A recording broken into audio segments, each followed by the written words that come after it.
नमस्कार, brain food या YouTube चॅनलमध्ये आपल्या सर्वांचे मनापासून स्वागत आहे। आणि आज मी तुम्हाला लहान मुलांच्या सर्दी खोकल्यावरती एक साधा सोपा आणि सुटसुटीत असा घरगुती उपाय सांगणार आहे। पहा, वातावरणामध्ये थंडी पडलेली आहे आणि थंडीमध्ये मोठ्या व्यक्तींसोबतच लहान मुलांना देखील या वातावरणाचा परिणाम होत असतो। वातावरण बदलामुळे त्यांना सर्दी खोकल्याचा त्रास होत असतो आणि अशातच सर्दी खोकला जर आपल्या लहान मुलांना झाला तर ते खूप जास्त अस्वस्थ होत असतात, चिडचिड करत असतात, रडत असतात आणि ते सांगू शकत नाही की त्यांना त्रास किती होतोय। आणि आपण पालक म्हणून देखील आपण त्यांच्या या चिडचिडीमुळे आपण देखील अस्वस्थ होत असतो। म्हणूनच काही मेडिसिन देण्यापूर्वी, दवाखान्यात नेण्यापूर्वी आपण आपल्या लहान मुलांना काही घरगुती उपायांनी देखील हे त्यांचे तत्सम आजार बरे करू शकतो, सर्दी खोकला बरा करू शकतो। म्हणूनच आजचा हा जो उपाय आहे, हे जे तेल आहे ते तेल मी तुमच्या लहान मुलांच्या छातीतील कफ हा निघून जाण्यास मदत करणार आहे। त्यासाठी कसं उपयुक्त ठरणार आहे आणि त्यामध्ये कोणकोणते पदार्थ ॲड केलेले आहेत, कशाचं तेल वापरलं आहे आणि कशा पद्धतीने वापर करायचा याबद्दल सविस्तर माहिती या व्हिडिओमध्ये मी तुम्हाला सांगणार आहे। तर फ्रेंड्स, वेळ न घालवता व्हिडिओला सुरुवात करूया।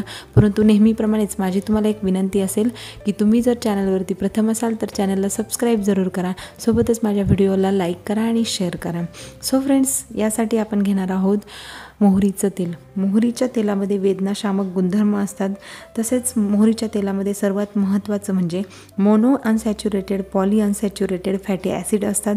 ओमेगा 3 फॅटी ॲसिड असतं, जे शरीरातील टॉक्झिक घटक बाहेर फेकण्यास मदत करत असतं।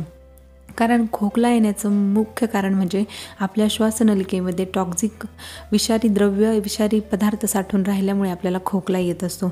म्हणूनच मोहरीचं तेल हे विषारी घटक बाहेर फेकण्यास मदत करत असतं। तर दुसरा जो पदार्थ आपण या ठिकाणी घेणार आहोत ते म्हणजे लसूण। लसूण देखील प्रत्येकाच्या स्वयंपाकघरामध्ये सहजासहजी उपलब्ध असतो आणि आयुर्वेदामध्ये लसणाला अतिशय प्रभावी असं औषध मानलं आहे सर्दी खोकल्याच्या त्रासावरती। कारण लसणामध्ये एक बाष्पनशील तेल असतं, त्यासोबतच अँटीबॅक्टेरियल, अँटीव्हायरल घटक असतात, जे आपल्या शरीरातील हे कफ वितळवण्यास मदत करत असतात। शिवाय वेगवेगळ्या व्हायरसेसपासून आपलं संरक्षण करण्यास देखील मदत करत असतं। म्हणून या ठिकाणी आपण लसूण घेतलेला आहे। लसूण छोटे छोटे लसणाच्या पांढऱ्या पाकळ्या करून घ्यायच्या आणि त्याचे काप आपल्याला करून घ्यायचे आहेत। तिसरा घटक घेतलेला आहे तो म्हणजे ओवा। ओव्यामध्ये सुद्धा अँटीव्हायरल, अँटीबॅक्टेरियल गुणधर्म असतात। यासोबतच अँटीऑक्सिडंट देखील खूप जास्त असतात। त्याच्याने ओवा हा लहान मुलांच्या सर्दी खोकल्यासाठी अतिशय प्रभावी ठरत असतं। कारण लहान मुलांना पूर्वीच्या काळी ओव्याची धुरी दिली जायची, ओव्याची पुरचुंडी करून त्याने शेक दिला जायचा, त्याचा वास दिला जायचा। त्याने देखील जो तुमचा श्वसन मार्गातील जे इन्फेक्शन आहे ते इन्फेक्शन दूर होण्यास मदत होत असते।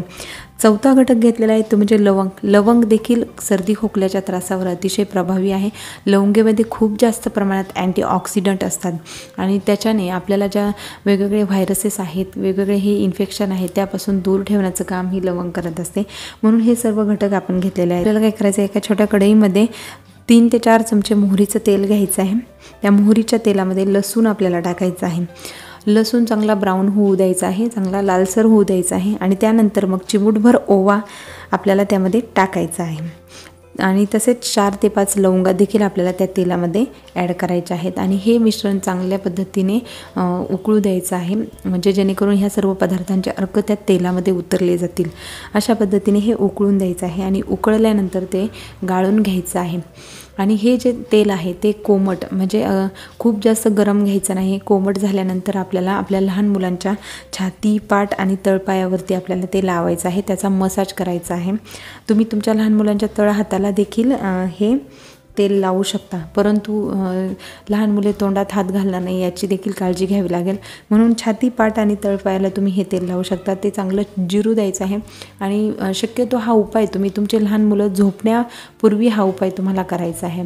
हा उपाय झोपण्यापूर्वी केल्यामुळे त्याचा फायदा जास्तीत जास्त तुमच्या लहान मुलांना होणार आहे। तर फ्रेंड्स, हे जे तेल आहे ते लावल्यामुळे काय होणार आहे की आपल्या छातीमध्ये साठलेला जो कफ आहे तो कफ वितळून निघून जाण्यास मदत होणार आहे। तसेच तुमच्या लहान मुलांना जर सर्दीचा वारंवार त्रास होत असेल तर त्याच्यावरती देखील सर्दी खोकल्याच्या त्रासावर हे तेल अतिशय प्रभावी ठरणार आहे। तर मग नक्कीच हा उपाय करून पहा। तुम्ही हे तेल स्टोअर करू शकता, 8 दिवसासाठी सुद्धा तुम्ही हे बनवून ठेवू शकता। तर मग नक्कीच या तेलाचा वापर करा आणि तुमच्या लहान मुलांना सर्दी खोकल्यापासून दूर ठेवा। पुन्हा भेटू अशीच महत्त्वपूर्ण माहिती घेऊन नवीन व्हिडिओसह। तोपर्यंत काळजी घ्या तुमची आणि तुमच्या परिवाराची। धन्यवाद।